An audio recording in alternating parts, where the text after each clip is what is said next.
thinks it's about the content.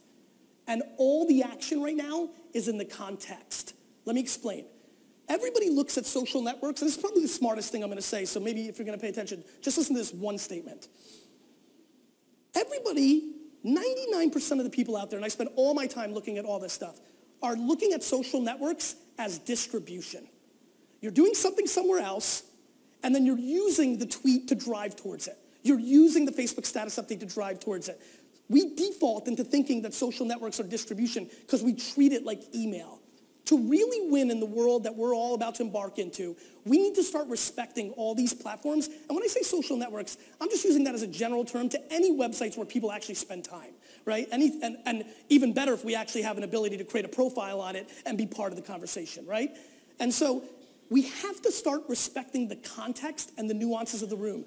When you start looking at the data, which gets a little math nerdy even though I dissed on it, I spend plenty of time on. When you start looking at if you have the exact same 1,000 people on Facebook, the exact same 1,000 people on Pinterest, right? You post the same exact thing at the same exact time and they act completely different, that's when you start understanding how much the context matters. Because the one thing we are not doing anywhere close to enough in our space, us smart people that are in this awesome room, the one thing we are not doing enough of is respecting the psychology of why people are in where they are at that time. This isn't social network sites. This is Facebook.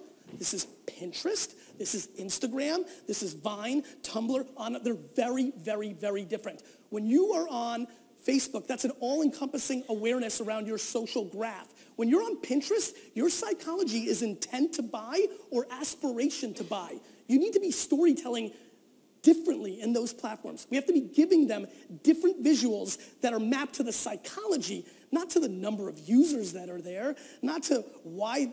We need to be why they're there, not how come they're there. And we have to really start focusing on this because when you start looking at it, the one thing that is really deteriorating in our world is the amount of time we have. Everybody's pounding at this one asset.